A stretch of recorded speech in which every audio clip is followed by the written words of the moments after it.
பாராளுமன்ற பொதுத் தேர்தல் காரணமாக அரசின் செலவினங்களுக்காக சட்டப்பேரவையில் கடந்த மார்ச் மாதம் இடைக்கால பட்ஜெட் தாக்கல் செய்யப்பட்டது. இதையடுத்து 2024-25 ஆண்டிற்கான முழுமையான பட்ஜெட்டை தாக்கல் செய்ய பேரவைக் கூட்டம் ஆளுநர் உரையுடன் தொடங்கியது. இதனைத் தொடர்ந்து நிதித்துறை பொறுப்பு வகிக்கும் முதலமைச்சர் ரங்கசாமி 2024-25 ஆண்டிற்கு ரூபாய் 12,700 கோடிக்கு பட்ஜெட்டை தாக்கல் செய்ய உள்ளார். பட்ஜெட்டில் துறை வாரியாக ஒதுக்கப்பட நிதிகள், நடைமுறையில் உள்ள திட்டங்களுக்கும் புதிய திட்டங்களுக்காகவும் ஒதுக்கப்பட வேண்டிய நிதிகள் குறித்து இறுதி செய்ய முதலமைச்சர் ரங்கசாமி தலைமையில் அமைச்சரவைக் கூட்டம் நடைபெற்றது. இதில் அனைத்து அமைச்சர்கள், தலைமை செயலாளர் உள்ளிட்ட துறை செயலர்கள் பங்கேற்றனர். இந்த கூட்டத்திற்கு இலாகா மாற்றம் செய்யப்பட்ட பாஜக அமைச்சர் தாமதமாக வந்ததால் பரபரப்பு ஏற்பட்டது.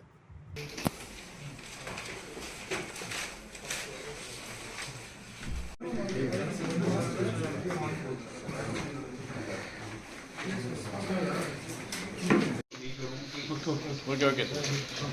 We have added photographs. All those who are not authorized to be here in this room, please.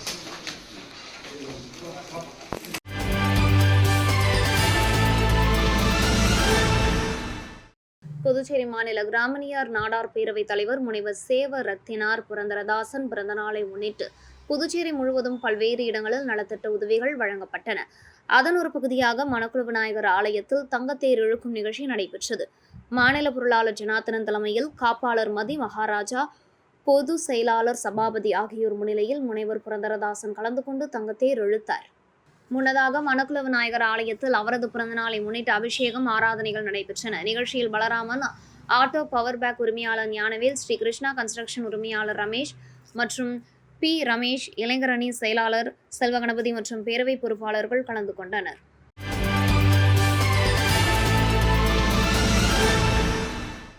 Puducherry அரசு சமூக நலத்துறை மற்றும் பிற்படுத்தப்பட்ட சிறுபான்மையினர் நலத்துறை சார்பில் பல்வேறு நலத்திட்ட உதவிகள் பயனாளிகளுக்கு வழங்கும் துவக்க விழா தட்டாஞ்சாவடி சுப்பையா நகர் சேக்கிலார் அரசு உயர்நிலைப் பள்ளியில் நடைபெற்றது. விழாவிற்கு சட்டப்பேரவைத் தலைவர் செல்வம் தலைமை தாங்கினார்.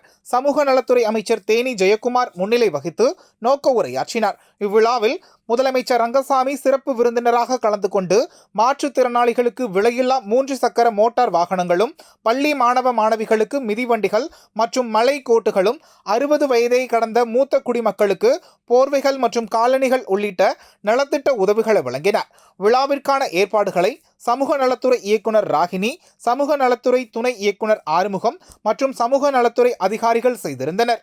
அப்போது பேசிய முதலமைச்சர் ரங்கசாமி, இந்த அரசு பொறுப்பேற்றதில் இருந்து அனைத்து திட்டங்களையும் உயர்த்தி வழங்கியது மட்டுமல்லாமல் காலத்தோடு வழங்கி வருவதாகவும், நமது அரசு மக்களுடைய அரசு, மக்களுக்கான திட்டங்களை செயல்படுத்துகின்ற அரசு என பேசினார். இறுதியாக சமூக நலத்துறை இயக்குனர் ராகினி நன்றியுரையாற்றினார். நம்முடைய அரசு சிறந்த முறையில் செயல்படுத்தி வருகின்றது. நீங்க பார்க்கலாம், இப்ப இந்த அரசு பொறுப்பேற்ற பிறகு காலத்தோடு அந்தந்த நலத்திட்ட உதவிகளை உயர்த்தி வழங்கியது மட்டுமல்ல, காலத்தோடு வழங்கி வருகின்றது. முதியோருடைய உதவித்தொகையாக இருந்தாலும் சரி, மாணவ செல்வனுக்கான மிதிவண்டி, இலவச மிதிவண்டியாக இருந்தாலும் சரி, நம்முடைய மாற்றுத்திறனாளிகளுக்குரிய 3 சக்கர வாகனங்கள் இவையெல்லாம் இப்பொழுது காலத்தோடு வழங்கி வருவதை நீங்கள் நன்றாக பார்த்தது, நீங்க நல்லா அறியலாம். அந்த அரசு மக்களுடைய அரசு, மக்களுக்கான திட்டங்களை செயல்படுத்துகின்ற அரசு. பொதுவாக என்ன சொல்லுவாங்க, நலத்திட்டங்கள் அதிகமாக செய்து கொடுக்கின்ற ஒரு அரசு புதுச்சேரி அரசு. நீங்க டெல்லியில பார்த்தீங்கன்னா சொல்லுவாங்க, ஏதாவது கூட்டத்துக்கு போகும்போது சொல்லுவாங்க, நலத்திட்டங்களை அதிகமாக செய்கின்ற ஒரு அரசு புதுச்சேரி அரசு அப்படின்னு சொல்லுவாங்க. இன்னும் கூட ஏழை எளிய மக்களுக்கான நலத்திட்டங்கள் அத்தனை சிறந்த முறையில் அரசானது செயல்படுத்தி வருகின்றது.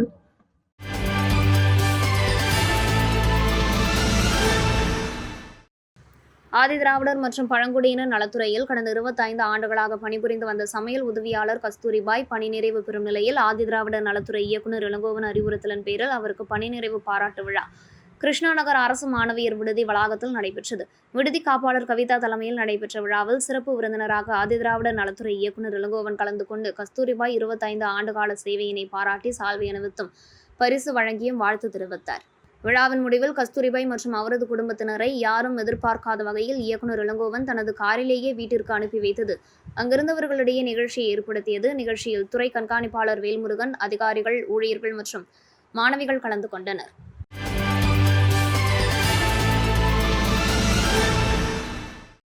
காலாப்பட்டு அரசு சுகாதாரம் மற்றும் நல்வாழ்வு மையம் மற்றும் பிம்ஸ் மருத்துவமனை ஒருங்கிணைந்து உலக தாய்ப்பால் வார விழாவை முன்னிட்டு பொதுமக்களிடையே விழிப்புணர்வை ஏற்படுத்தும் வண்ணமாக பிம்ஸ் செவிலிய கல்லூரி மாணவ மாணவிகளின் பேரணி நடைபெற்றது. இந்த நிகழ்ச்சியில் மருத்துவ அதிகாரி பிரதீப்குமார் கொடியசைத்து பேரணியை துவக்கி வைத்தார். இப்பேரணியில் பிம்ஸ் மருத்துவமனை செவிலிய மாணவ மாணவிகள் 100க்கும் மேற்பட்டோர் கையில் பதாகைகளை ஏந்தியபடி பொதுமக்களிடையே தாய்ப்பால் முக்கியத்துவம் குறித்து விழிப்புணர்வை ஏற்படுத்தும் வகையில் முக்கிய வீதிகள் வழியாக சென்றனர். இதனைத் தொடர்ந்து தாய்ப்பாலின் விழிப்புணர்வு குறித்த நாடகம் நடைபெற்றது. இந்த நிகழ்ச்சிக்கு பிம்ஸ் செவிலிய கல்லூரி முதல்வர் அனில் ஏஞ்சலின், துணை முதல்வர் ஜெய்சங்கரி தலைமை தாங்கினர். சுகாதார ஆய்வாளர் ரமேஷ், சுகாதார உதவி ஆய்வாளர்கள் மதிவாணன், மதியழகன் மற்றும் பெண் சுகாதார மேற்பார்வையாளர் ஷகிலா விருதம்பாள் கலந்து கொண்டனர். இந்த நிகழ்ச்சிக்கான ஏற்பாட்டினை மருத்துவர்கள் ரோஸ், அனுசியா, லைனா மற்றும் ஆஷா ஊழியர்கள் சிறப்பாக செய்திருந்தனர். கிராமப்புற செவிலியர்கள் ஜெயசெல்வி மற்றும் லலிதா நன்றி கூறினர்.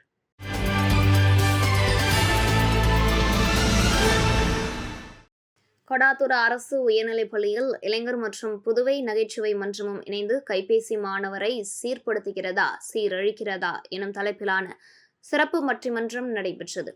நிகழ்ச்சியை தலைமை ஆசிரியர் அப்துல் மாலிக் தலைமையுரை வழங்கி தொடங்கி வைத்தார். நிகழ்ச்சியை முனைவர் மோகன்ராஜ் ஒருங்கிணைக்க ஆசிரியர் சிவசுப்பிரமணியன் வரவேற்புரை வழங்கினார். கைபேசி சீர்படுத்துகிறது எனும் தலைப்பில் இளவரசி சங்கர், ஆசிரியர் ஜெயபிரகாஷ், மாணவன் ரிதீஷ், கைபேசி சீரழிக்கிறது எனும் தலைப்பில் ஆசிரியர் பாரதி ராஜா, மங்கையர் கரசி, மாணவி அன்பரசி ஆகியோர் கலந்து கொண்டு சிறப்புரையாற்றினர். ஆசிரியர் சாந்தி கருத்துரை வழங்க ஆசிரியர் புர்சில்வி நன்றியுரை வழங்கினார். நிகழ்ச்சியை ஆசிரியர் ஜெயலலிதா, கல்பனா, அருள் பிரசாத், சம்பத், முத்தையன், கயல்விழி, புவனேஸ்வரி, பரிமலா, லலிதா, சரோஜா ஆகியோர் செய்திருந்தனர்.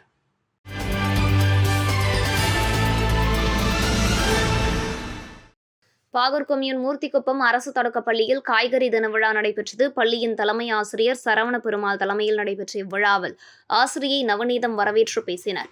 சிறப்பு அழைப்பாளர்களாக கலாம் மக்கள் பாதுகாப்பு இயக்க தலைவர் Sandilyan, insurance adviser Manikandan, doctor Abdul Kalam மக்கள் சாசன பாதுகாப்பு இயக்க மாணவரணி சட்டக்கல்லூரி மாணவர் அரவிந்தன் ஆகியோர் சிறப்பு அழைப்பாளர்களாக கலந்து கொண்டு காய்கறி தின விழாவை தொடங்கி வைத்து வாழ்த்துரை வழங்கி சிறப்பித்தனர். ஆசிரியர் அனுசியா நிகழ்ச்சிகளை தொகுத்து வழங்கினார். தொடர்ந்து மழலையர்கள் உடலில் காய்கறிகளை அணிந்தபடி காய்கறிகளில் நிறைந்துள்ள சத்துக்களை எடுத்துரைத்து நடனமாடி அனைவரின் மனதை கவர்ந்தனர். பள்ளியின் ஆசிரியை நீலாவதி மாணவர்களை தயார்படுத்தி இருந்தார்.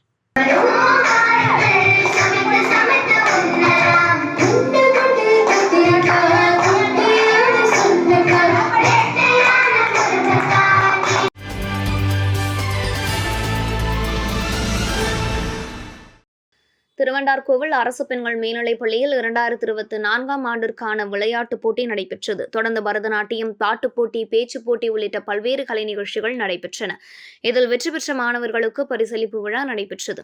அதனைத் தொடர்ந்து ஆசிரியர் பெருமக்கள் இசை நாற்காலி போட்டி நடைபெற்றது. இதில் வெற்றி பெற்ற முதல் 3 ஆசிரியர் பெருமக்களுக்கு பரிசுகள் வழங்கப்பட்டன. நிகழ்ச்சிக்காக பள்ளியின் துணை முதல்வர் சேவியர் ஆண்டனி, பள்ளி தலைமை ஆசிரியர் மங்களம் ஆகியோர் தலைமை தாங்கினர். வேதியியல் விரிவுரையாளர் சாந்தி வரவேற்புரை வழங்கினார்கள். திருவண்டார்கோவில் அரசு தொடக்கப்பள்ளி தலைமை ஆசிரியை விஜயலட்சுமி வாழ்த்துரை வழங்கினார். நிறைவாக பள்ளி உடற்கல்வி ஆசிரியர் ஜெயந்தி நன்றி உரையாற்றினர். விழாவிற்கான ஏற்பாடுகளை பள்ளியின் ஆசிரியர்கள் செய்திருந்தனர்.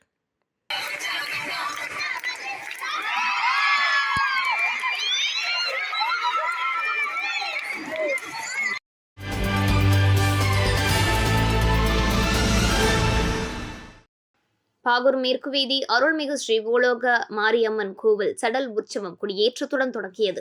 2ஆம் நாள் உபயதாரர்கள் முன்னாள் சட்டமன்ற உறுப்பினர் தனவேலு, இந்திராணி தனவேலு குடும்பத்தினர் ஏற்பாட்டில் அம்மனுக்கு அபிஷேகம், ஆராதனைகள் செய்து மின் விளக்குகளால் அலங்கரிக்கப்பட்ட வாகனத்தில் அம்மன் லட்சுமி அலங்காரத்தில் யானை வாகனத்தில் வீதி உலா நடைபெற்றது. தொடர்ந்து பொதுமக்களுக்கு அன்னதானம் வழங்கப்பட்டது.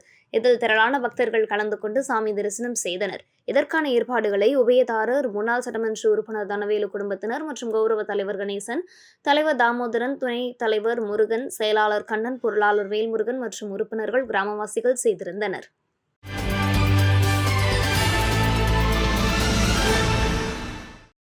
கொருக்குமேடு புனித அன்னம்மாள் திருத்தலத்தின் 101ஆம் ஆண்டு திருவிழா கொடியேற்றத்துடன் தொடங்கி நாள்தோறும் திருப்பலி நடைபெற்று சிறிய தேர்பவனியை அடுத்து முக்கிய நிகழ்வான ஆடம்பர தேர்பவனி நடைபெற்றது. முன்னதாக பங்குத்தந்தை சேவியர் சிறப்பு திருப்பலி நடத்தி மலர்களாலும் வண்ணமில் விளக்குகளாலும் அலங்கரிக்கப்பட்ட ஆடம்பர தேரில் அன்னம்மாள் சுரூபம் வைக்கப்பட்டு சிறப்பு வழிபாடுகள் செய்து வான வேடிக்கையுடன் தேர்பவனி புறப்பட்டு முக்கிய வீதிகள் வழியாக சென்று மீண்டும் திருத்தலத்தை வந்தடைந்தது. இதற்கான ஏற்பாடுகளை ஆலய பங்குத்தந்தை அருள்தாஸ் மற்றும் கொருக்குமேடு மக்கள் உபயதாரர்கள் செய்திருந்தனர்.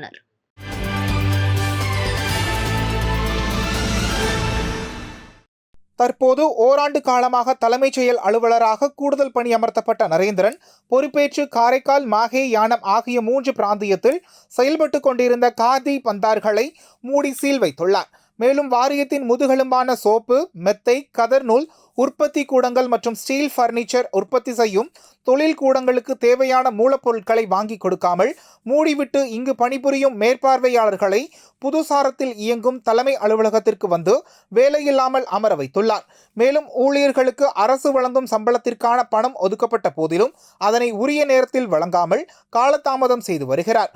உரிய காரணம் இன்றி ஊழியர்களை பணியிடை நீக்கம் செய்து வருகிறார். பணி ஓய்வு பெற்ற வாரிய ஊழியர்களுக்கு வழங்க வேண்டிய அகவிலைப்படி நிலுவைத் தொகையினை கடந்த 5 மாதங்களுக்கு மேலாக வழங்காமலும் ஊழியர்களை மரியாதை குறைவாக நடத்தி வருகிறார். இதனை கண்டித்து கதர் வாரிய ஊழியர்கள் தொடர் உள்ளிருப்பு போராட்டத்தில் ஈடுபட்டனர்.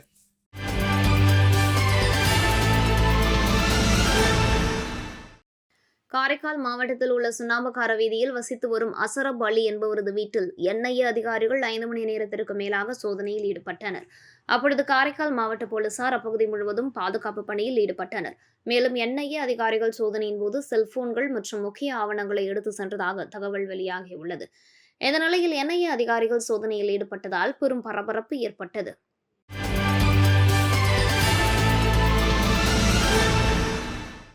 அஇஅதிமுக பிளவுபட்டுள்ளதால் நடந்து முடிந்த சட்டமன்ற, நாடாளுமன்ற தேர்தல்களில் பெரும் பின்னடைவை சந்திக்க நேருகிறது.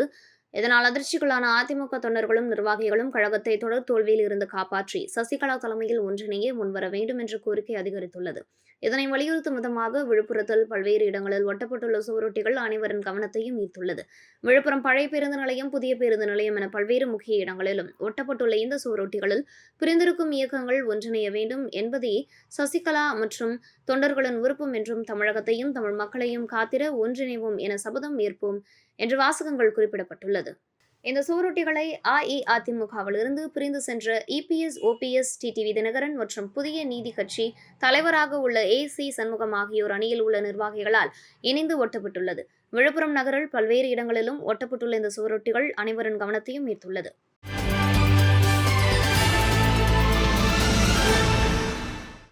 மெட்ரெயின் ஹெல்த் கேர் நடத்திய மருத்துவ முகாம் மற்றும் சமூக சேவகி கவிதா சிவகுமார் தனது சொந்த செலவில் ஏழை எளிய மக்களுக்கு நலத்திட்ட உதவி மற்றும் விருது வழங்கும் விழா கோட்டக்குப்பத்தில் நடைபெற்றது.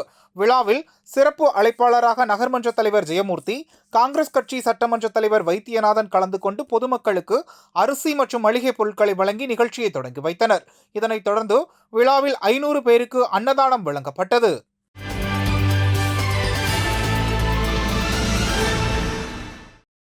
புதுச்சேரி அன்சாரி துரைசாமி அரசு மேல்நிலைப் பள்ளியில் யூத் அண்ட் ஈகோ கிளப் மூலம் சிக்ஷா சபத் நிகழ்ச்சியின் ஒரு பிரிவாக சரிவிகித உணவு நாள் கொண்டாடப்பட்டது. நிகழ்ச்சியின் ஒரு பகுதியாக சரிவிகித உணவுப் பொருட்கள் கண்காட்சி மாணவ மாணவியர் மூலம் நடைபெற்றது. நிகழ்ச்சியை பள்ளி பொறுப்பு துணை முதல்வர் மனோன்மணி வரவேற்றார். கண்காட்சியை யூத் அண்ட் ஈகோ கிளப் பொறுப்பாசிரியர், தாவரவியல் விரிவுரையாளர் மணிகண்டன் மற்றும் யூத் அண்ட் ஈகோ கிளப் துணை பொறுப்பாசிரியர் உதயகுமார் மற்றும் தமிழ் ஆசிரியை கலைவாணி ஆகியோர் ஏற்பாடு செய்திருந்தனர். மாணவ மாணவியர் மாவுசத்து, புரதச்சத்து, கொழுப்பு சத்து, விட்டமின்கள், மினரல்கள் பற்றிய தனித்தனி உணவுப் பொருட்களை கொண்டு கண்காட்சியை அமைத்து விரிவாக சத்து பொருட்கள் அடங்கிய உணவுப் பொருட்கள் பற்றியும் அவற்றின் குறைபாடால் ஏற்படும் நோய்கள் பற்றியும் விரிவாக விளக்கினர். நிகழ்ச்சியை பள்ளி மாணவர்கள் பார்வையிட உடற்கல்வி ஆசிரியர் ரகு ஒழுங்குபடுத்தி ஏற்பாடு செய்தார்.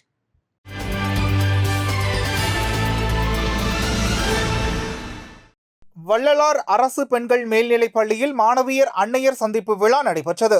மாணவியர் திறன் மேம்பாட்டுக்காகவும் தனித்தன்மையோடு செயல்படுவதற்கு வழிகாட்டுதலாக பள்ளியின் துணை முதல்வர் ஏற்பாடு செய்திருந்தார். விழாவை துணை முதல்வர் கௌரி தொடங்கி வைத்து பள்ளியின் முன்னேற்றத்திற்கு என்னென்ன திட்டங்கள் செயலாற்றுகிறோம் என்றும், மேலாண்மை குழு மற்றும் பெற்றோர் ஆசிரியர் குழுவிற்கான உறுப்பினர்களை தேர்ந்தெடுத்தும் சிறப்புரையாற்றினார். விரிவுரையாளர் சரஸ்வதி மகேந்திரன், பள்ளியின் தலைமை ஆசிரியர் செல்வநாயகி மாணவிகள் நலனுக்கு பெற்றோர்கள் செயல்பட வேண்டிய முறைகளை தெளிவாக விளக்கினர். அகரம் ரோட்டரி சங்கம் சார்பில் பள்ளியில் 2 நாட்கள் நடைபெற்ற மருத்துவ முகாமில் மாணவியருக்கான உடல் நலம், உளநலம் சார்ந்த மருத்துவ ஆலோசனைகள் வழங்கிய மருத்துவர்கள் மதன்ராஜ், சுபாஷினி, பிரியதர்ஷினி, பூவிலி ஆகியோர் கௌரவிக்கப்பட்டனர்.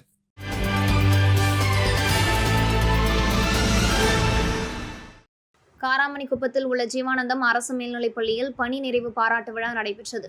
தமிழ் விரிவுரையாளர் சித்ரா வரவேற்புரை வழங்க பள்ளியின் துணை முதல்வர் ராமச்சந்திரன் தலைமை தாங்கினார். பள்ளியின் தலைமை ஆசிரியர் பாரி மற்றும் ஆசிரியர்கள் வாழ்த்துரை வழங்கினர். பணி நிறைவு பெறும் 36 ஆண்டுகளாக பணியாற்றி ஓய்வு பெற்ற கணினி விரிவுரையாளர் சவுந்தரபாண்டியனுக்கு பள்ளியின் ஆசிரியர்கள், முன்னாள் மாணவர்கள் அனைவரும் வாழ்த்துரை வழங்கி நினைவு பரிசை வழங்கினர். அதுபோல் வணிகவியல் விரிவுரையாளர் மாலத்தி 27 ஆண்டுகள் பணியாற்றி பணி நிறைவு பெற்றார். இந்த நிகழ்ச்சிக்கான ஏற்பாட்டினை பள்ளியின் ஆசிரியர்கள் மற்றும் அலுவலர்கள், ஊழியர்கள் இணைந்து செய்திருந்தனர்.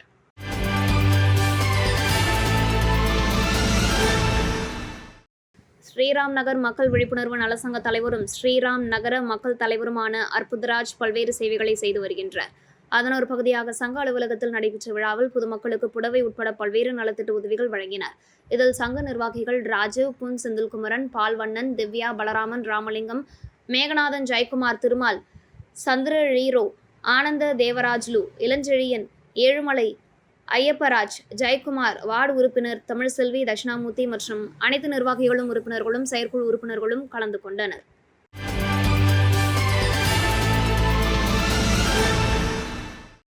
திண்டிவனம் வட்டம் ரெட்டனை கிராமம் பள்ளப்புறவடையில் எழுந்தருளி இருக்கும் அருள்மிகு பூரணி பொற்களை சமேத ஸ்ரீ அய்யனாரப்பன் ஆலய ஊரணி பொங்கல் உற்சவ திருவிழாவை முன்னிட்டு சிறப்பு அபிஷேகம் நடைபெற்றது. தொடர்ந்து ஊரணி பொங்கல் வைத்தல் நிகழ்ச்சியும், தொடர்ந்து வண்ணமலர்களால் அலங்கரிக்கப்பட்ட பூரணி பொற்களை சமேத அய்யனாரப்பன் சாமிகளுக்கு கற்பூர ஆரத்தி காட்டப்பட்டது. தொடர்ந்து வான வேடிக்கையுடன் சுவாமி மாடவீதி விழா நடைபெற்றது.